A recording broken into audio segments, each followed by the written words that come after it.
Police এবং সেনাবাহিনী অতর্কিতভাবে হামলা চালিয়েছে। এখনও তিনি আশঙ্কামুক্ত নয়।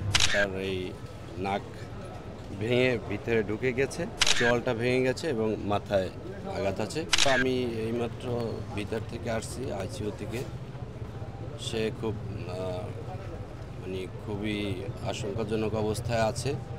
আর ডক্টর এখনও কোনো কিছু শিরুটি দিয়ে বলতে পারছে না। আগামীকালকে বোর্ড গঠন হবে। বোর্ড গঠনের পর তারা কিছু ডিসিশন নেবে।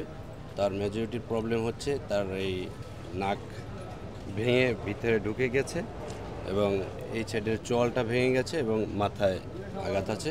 উনি খুব ক্রিটিক্যাল অবস্থায় আছে।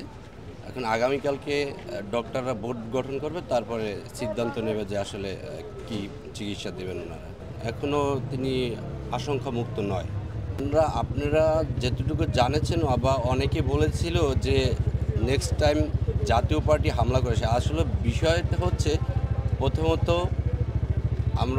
আমাদের নেতাকর্মীরা যখন সন্ধ্যায় শান্তিপূর্ণ মিছিল নিয়ে আসছিল, কাকরাইল মোড় হয়ে আসছিল, তখনই জাতীয় পার্টির লোকজনরা পিছনে যে নেতাকর্মী ছিল আমাদের, তাদের উপরে অতর্কিতভাবে হামলা চালায়।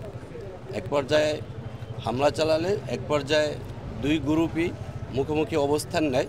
কিন্তু আমাদের নেতাকর্মীরা শান্তিপূর্ণভাবে অবস্থান ছিল। পুলিশের প্রশাসনকে জানিয়েছে, তারা কোনো ব্যবস্থা নেয়নি। তারপরে এক পর্যায়ে আমরা আমাদের অফিসের নিচে আমাদের নেতাকর্মীরা যারা ছিল এবং নূর ভাই ছিল, কেন্দ্রীয় সকল নেতাকর্মীরা ছিল, যে একটি প্রেস ব্রিফিং করবে।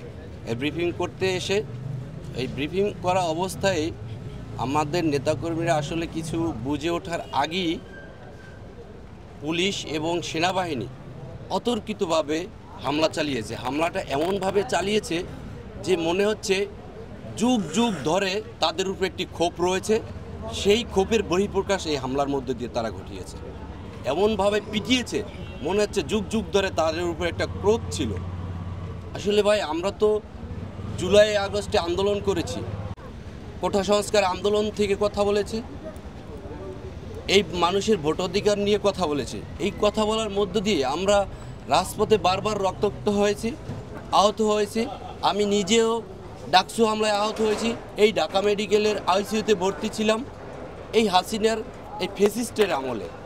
তবুও তো আমরা দমে যাইনি। এই ফ্যাসিস্টকে এই দেশ থেকে বিতাড়িত করেছি।